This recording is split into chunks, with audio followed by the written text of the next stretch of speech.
تفہیم القرآن سید ابوالعلا مودودی سورۃ البقرہ آیات 83 تا 96۔ اعوذ باللہ من الشیطان الرجیم بسم اللہ الرحمن الرحیم۔ وَإِذْ أَخَذْنَا مِيثَاقَ بَنِي إِسْرَائِيلَ لَا تَعْبُدُونَ إِلَّا اللَّهَ۔ ترجمہ: یاد کرو اسرائیل کی اولاد سے ہم نے پختہ عہد لیا تھا کہ اللہ کے سوا کسی کی عبادت نہ کرنا۔ وَبِالْوَالِدَيْنِ إِحْسَانًا وَذِي الْقُرْبَى وَالْيَتَامَى وَالْمَسَاكِينِ وَقُولُوا لِلنَّاسِ حُسْنًا وَأَقِيمُوا الصَّلَاةَ وَآتُوا الزَّكَاةَ۔ ترجمہ: ماں باپ کے ساتھ، رشتہ داروں کے ساتھ، یتیموں اور مسکینوں کے ساتھ نیک سلوک کرنا، لوگوں سے بھلی بات کہنا، نماز قائم کرنا اور زکوٰۃ دینا۔ ثُمَّ تَوَلَّيْتُمْ إِلَّا قَلِيلًا مِّنكُمْ وَأَنتُمْ مُعْرِضُونَ۔ ترجمہ: مگر تھوڑے آدمیوں کے سوا تم سب اس عہد سے پھر گئے اور اب تک پھرے ہوئے ہو۔ وَإِذْ أَخَذْنَا مِيثَاقَكُمْ لَا تَسْفِكُونَ دِمَاءَكُمْ وَلَا تُخْرِجُونَ أَنفُسَكُمْ مِنْ دِيَارِكُمْ۔ ترجمہ: پھر ذرا یاد کرو، ہم نے تم سے مضبوط عہد لیا تھا کہ آپس میں ایک دوسرے کا خون نہ بہانا اور ایک دوسرے کو گھر سے بے گھر نہ کرنا۔ ثُمَّ أَقْرَرْتُمْ وَأَنْتُمْ تَشْهَدُونَ۔ ترجمہ: تم نے اس کا اقرار کیا تھا، تم خود اس پر گواہ ہو۔ ثُمَّ أَنْتُمْ هَؤُلَاءِ تَقْتُلُونَ أَنفُسَكُمْ وَتُخْرِجُونَ فَرِيقًا مِّنكُم مِّن دِيَارِهِمْ۔ ترجمہ: مگر آج وہی تم ہو کہ اپنے بھائی بندوں کو قتل کرتے ہو، اپنی برادری کے کچھ لوگوں کو بے خانماں کر دیتے ہو۔ تظاہرون علیہم بالإثم والعدوان۔ ترجمہ: ظلم و زیادتی کے ساتھ ان کے خلاف جتھے بندیاں کرتے ہو۔ وَإِن يَأْتُوكُمْ أُسَارَىٰ تُفَادُوهُمْ وَهُوَ مُحَرَّمٌ عَلَيْكُمْ إِخْرَاجُهُمْ۔ ترجمہ: اور جب وہ لڑائی میں پکڑے ہوئے تمہارے پاس آتے ہیں تو ان کی رہائی کے لیے فدیے کا لین دین کرتے ہو، حالانکہ انہیں ان کے گھروں سے نکالنا ہی سرے سے تم پر حرام تھا۔ أَفَتُؤْمِنُونَ بِبَعْضِ الْكِتَابِ وَتَكْفُرُونَ بِبَعْضٍ۔ ترجمہ: تو کیا تم کتاب کے ایک حصے پر ایمان لاتے ہو اور دوسرے حصے کے ساتھ کفر کرتے ہو؟ تفسیر: نبی صلی اللہ علیہ وسلم کی آمد سے پہلے مدینہ کے اطراف کے یہودی قبائل نے اپنے ہمسایہ عرب قبیلوں اوس اور خزرج سے حلیفانہ تعلقات قائم کر رکھے تھے۔ جب ایک عرب قبیلہ دوسرے قبیلے سے برسر جنگ ہوتا تو دونوں کے حلیف یہودی قبیلے بھی اپنے اپنے حلیف کے ساتھ دیتے اور ایک دوسرے کے مقابلے میں نبرد آزما ہو جاتے تھے۔ یہ فعل صریح طور پر کتاب اللہ کے خلاف تھا اور وہ جانتے بوجھتے کتاب اللہ کی خلاف ورزی کر رہے تھے۔ مگر لڑائی کے بعد جب ایک یہودی قبیلے کے اسیران جنگ دوسرے یہودی قبیلے کے ہاتھ آتے تھے تو غالب قبیلہ فدیہ لے کر انہیں چھوڑتا اور مغلوب قبیلہ فدیہ دے کر انہیں چھڑاتا تھا، اور اس فدیے کے لین دین کو جائز ٹھہرانے کے لیے کتاب اللہ سے استدلال کیا جاتا تھا۔ گویا وہ کتاب اللہ کی اس اجازت کو تو سر آنکھوں پر رکھتے تھے کہ اسیران جنگ کو فدیہ لے کر چھوڑا جائے، مگر اس حکم کو ٹھکرا دیتے تھے کہ آپس میں جنگ ہی نہ کی جائے۔ فَمَا جَزَاءُ مَن يَفْعَلُ ذَلِكَ مِنكُمْ إِلَّا خِزْيٌ فِي الْحَيَاةِ الدُّنْيَا۔ ترجمہ: پھر تم میں سے جو لوگ ایسا کریں ان کی سزا اس کے سوا اور کیا ہے کہ دنیا کی زندگی میں ذلیل و خوار ہو کر رہیں۔ وَيَوْمَ الْقِيَامَةِ يُرَدُّونَ إِلَىٰ أَشَدِّ الْعَذَابِ۔ ترجمہ: اور آخرت میں شدید ترین عذاب کی طرف پھیر دیے جائیں۔ وَمَا اللَّهُ بِغَافِلٍ عَمَّا تَعْمَلُونَ۔ ترجمہ: اللہ ان حرکات سے بے خبر نہیں ہے جو تم کر رہے ہو۔ أُولَٰئِكَ الَّذِينَ اشْتَرَوُا الْحَيَاةَ الدُّنْيَا بِالْآخِرَةِ۔ ترجمہ: یہ وہ لوگ ہیں جنہوں نے آخرت بیچ کر دنیا کی زندگی خرید لی ہے۔ فَلَا يُخَفَّفُ عَنْهُمُ الْعَذَابُ وَلَا هُمْ يُنصَرُونَ۔ ترجمہ: لہٰذا نہ ان کی سزا میں کوئی تخفیف ہوگی اور نہ انہیں کوئی مدد پہنچ سکے گی۔ وَلَقَدْ آتَيْنَا مُوسَى الْكِتَابَ وَقَفَّيْنَا مِن بَعْدِهِ بِالرُّسُلِ۔ ترجمہ: ہم نے موسیٰ علیہ السلام کو کتاب دی، اس کے بعد پے در پے رسول بھیجے۔ وَآتَيْنَا عِیسیٰ ابْنَ مَرْیَمَ الْبَیِّنَاتِ وَأَیَّدْنَاهُ بِروحِ الْقُدُسِ۔ ترجمہ: آخر کار عیسیٰ علیہ السلام ابن مریم کو روشن نشانیاں دے کر بھیجا اور روح قدس سے اس کی مدد کی۔ تفسیر: روح پاک سے مراد علم وحی بھی ہے اور جبریل علیہ السلام بھی جو وحی کا علم رکھتے تھے، اور خود حضرت مسیح علیہ السلام کی اپنی پاکیزہ روح بھی، جس کو اللہ نے قدسی صفات بنایا تھا۔ روشن نشانیوں سے مراد وہ کھلی کھلی علامات ہیں جنہیں دیکھ کر ہر صداقت پسند طالب حق انسان یہ جان سکتا ہے کہ مسیح علیہ السلام اللہ کے نبی ہیں۔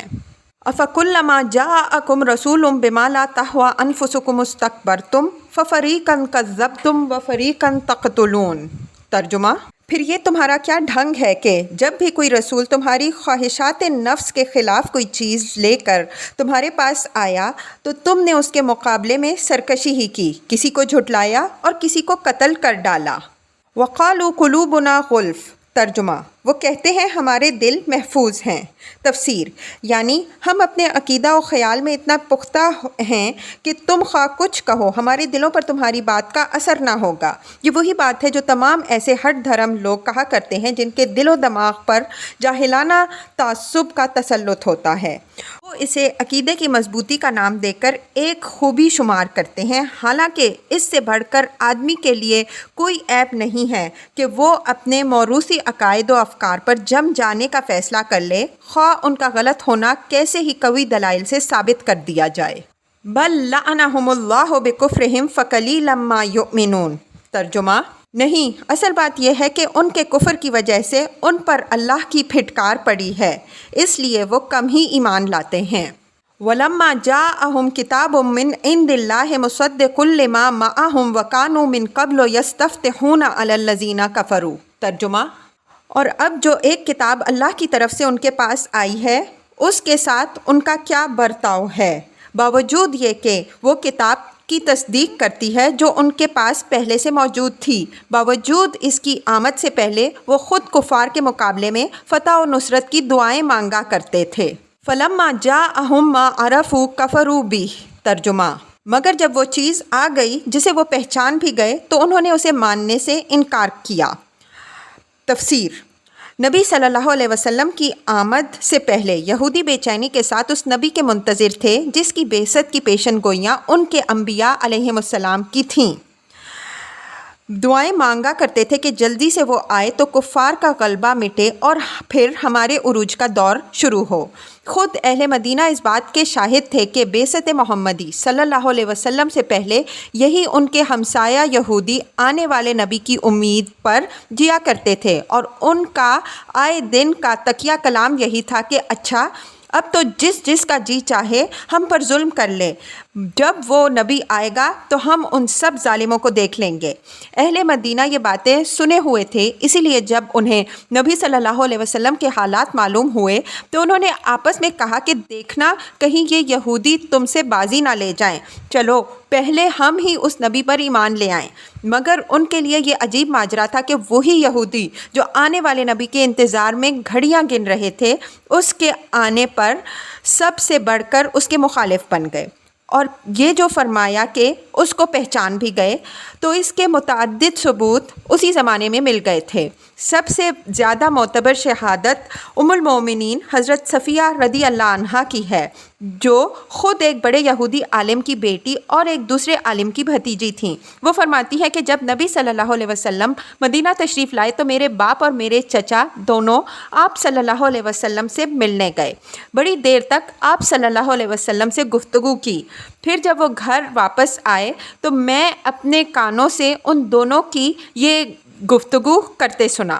چچا: کیا واقعی یہ وہی نبی ہے جس کی خبریں ہماری کتابوں میں دی گئی ہیں؟ والد: خدا کی قسم ہاں۔ چچا: کیا تم اس کا یقین ہے؟ والد: ہاں۔ چچا: پھر کیا ارادہ ہے؟ والد: جب تک جان میں جان ہے اس کی مخالفت کروں گا اور اس کی بات چلنے نہ دوں گا۔ ابن ہشام جلد 2 صفحہ 156۔ فلعنۃ اللہ علی الکافرین۔ ترجمہ: خدا کی لعنت ان منکرین پر۔ بئس ما اشتروا بہ انفسہم۔ ترجمہ: کیسا برا ذریعہ ہے جس سے یہ اپنے نفس کی تسلی حاصل کرتے ہیں۔ تفسیر: اس آیت کا دوسرا ترجمہ یہ بھی ہو سکتا ہے، کیسی بری چیز ہے جس کی خاطر انہوں نے اپنی جانوں کو بیچ ڈالا، یعنی اپنی فلاح و سعادت اور اپنی نجات کو قربان کر دیا۔ ان یکفروا بما انزل اللہ بغیا ان ینزل اللہ من فضلہ علی من یشاء من عبادہ۔ ترجمہ: کہ جو ہدایت اللہ نے نازل کی اس کو قبول کرنے سے صرف اس ضد کی بنا پر انکار کر رہے ہیں کہ اللہ نے اپنے فضل اور رسالت سے اپنے جس بندے کو چاہا خود نواز دیا۔ تفسیر: یہ لوگ چاہتے تھے کہ آنے والا نبی ان کی قوم میں پیدا ہو، مگر جب وہ ایک دوسری قوم میں پیدا ہوا جسے وہ اپنے مقابلے میں ہیچ سمجھتے تھے تو وہ اس کے انکار پر آمادہ ہو گئے۔ گویا ان کا مطلب یہ تھا کہ اللہ ان سے پوچھ کر نبی بھیجتا، جب اس نے ان سے نہ پوچھا اور اپنے فضل سے خود جسے چاہا نواز دیا تو وہ بگڑ بیٹھے۔ فَبَاءُوا بِغَضَبٍ عَلَىٰ غَضَب۔ ترجمہ: لہٰذا اب یہ غضب بالائے غضب کے مستحق ہو گئے۔ وَلِلْكَافِرِينَ عَذَابٌ مُّهِينٌ۔ ترجمہ: اور ایسے کافروں کے لیے سخت ذلت آمیز سزا مقرر ہے۔ وَإِذَا قِيلَ لَهُمْ آمِنُوا بِمَا أَنزَلَ اللَّهُ قَالُوا نُؤْمِنُ بِمَا أُنزِلَ عَلَيْنَا۔ ترجمہ: جب ان سے کہا جاتا ہے کہ جو کچھ اللہ نے نازل کیا ہے اس پر ایمان لاؤ تو وہ کہتے ہیں ہم تو صرف اس چیز پر ایمان لاتے ہیں جو ہمارے ہاں یعنی نسل اسرائیل میں اتری ہے۔ وَيَكْفُرُونَ بِمَا وَرَاءَهُ وَهُوَ الْحَقُّ مُصَدِّقًا لِمَا مَعَهُمْ۔ ترجمہ: اس دائرے کے باہر جو کچھ آیا ہے اسے ماننے سے وہ انکار کرتے ہیں حالانکہ وہ حق ہے اور اس تعلیم کی تصدیق و تائید کر رہا ہے جو ان کے ہاں پہلے سے موجود تھی۔ قُلْ فَلِمَ تَقْتُلُونَ أَنْبِيَاءَ اللَّهِ مِن قَبْلُ إِن كُنتُم مُّؤْمِنِينَ۔ ترجمہ: اچھا ان سے کہو اگر تم اس تعلیم ہی پر ایمان رکھنے والے ہو جو تمہارے ہاں آئی تھی تو اس سے پہلے اللہ کے ان پیغمبروں علیہم السلام کو جو خود بنی اسرائیل میں پیدا ہوئے تھے کیوں قتل کرتے رہے۔ وَلَقَدْ جَاءَكُم مُوسَىٰ بِالْبَيِّنَاتِ۔ ترجمہ: اور تمہارے پاس موسیٰ علیہ السلام کیسی کیسی روشن نشانیوں کے ساتھ آیا۔ ثُمَّ اتَّخَذْتُمُ الْعِجْلَ مِن بَعْدِهِ وَأَنْتُمْ ظَالِمُونَ۔ ترجمہ: پھر بھی تم ایسے ظالم تھے کہ اس کے پیٹھ موڑتے ہی بچھڑے کو معبود بنا بیٹھے۔ وَإِذْ أَخَذْنَا مِيثَاقَكُمْ وَرَفَعْنَا فَوْقَكُمُ الطُّورَ۔ ترجمہ: پھر ذرا اس میثاق کو یاد کرو جو طور کو تمہارے اوپر اٹھا کر ہم نے تم سے لیا تھا۔ خُذُوا مَا آتَيْنَاكُمْ بِقُوَّةٍ وَاسْمَعُوا۔ ترجمہ: نے تاکید کی تھی کہ جو ہدایات ہم دے رہے ہیں ان کی سختی کے ساتھ پابندی کرو اور کان لگا کے سنو۔ قَالُوا سَمِعْنَا وَعَصَيْنَا۔ ترجمہ: تمہارے اسلاف نے کہا کہ ہم نے سن لیا مگر مانیں گے نہیں۔ وَأُشْرِبُوا فِي قُلُوبِهِمُ الْعِجْلَ بِكُفْرِهِمْ۔ ترجمہ: اور ان کی باطل پرستی کا یہ حال تھا کہ دلوں میں ان کے بچھڑا ہی بسا ہوا تھا۔ قُلْ بِئْسَ مَا يَأْمُرُكُمْ بِهِ إِيمَانُكُمْ إِن كُنتُم مُّؤْمِنِينَ۔ ترجمہ: کہو اگر تم مومن ہو تو یہ عجیب ایمان ہے جو ایسی بری حرکات کا تمہیں حکم دیتا ہے۔ قُلْ إِن كَانَتْ لَكُمُ الدَّارُ الْآخِرَةُ عِندَ اللَّهِ خَالِصَةً مِّن دُونِ النَّاسِ فَتَمَنَّوُا الْمَوْتَ إِن كُنتُمْ صَادِقِينَ۔ ترجمہ: ان سے کہو اگر واقعی اللہ کے نزدیک آخرت کا گھر تمام انسانوں کو چھوڑ کر صرف تمہارے لیے مخصوص ہے تب تو تمہیں چاہیے کہ موت کی تمنا کرو اگر تم اپنے اس خیال میں سچے ہو۔ تفسیر: یہ ایک تعریض اور نہایت لطیف تعریض ہے ان کی دنیا پرستی پر۔ جن لوگوں کو واقعی دارالآخرت سے کوئی لگاؤ ہوتا ہے وہ دنیا پر مرے نہیں جاتے اور نہ موت سے ڈرتے ہیں، مگر یہودیوں کا حال اس کے برعکس تھا اور ہے۔ وَلَن يَتَمَنَّوْهُ أَبَدًا بِمَا قَدَّمَتْ أَيْدِيهِمْ۔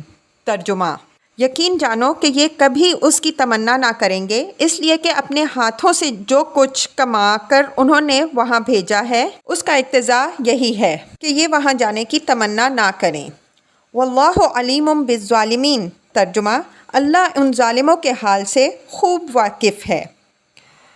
وَلَتَجِدَنَّهُمْ أَحْرَصَ النَّاسِ عَلَىٰ حَيَاةٍ۔ ترجمہ: تم انہیں سب سے بڑھ کر جینے کا حریص پاؤ گے۔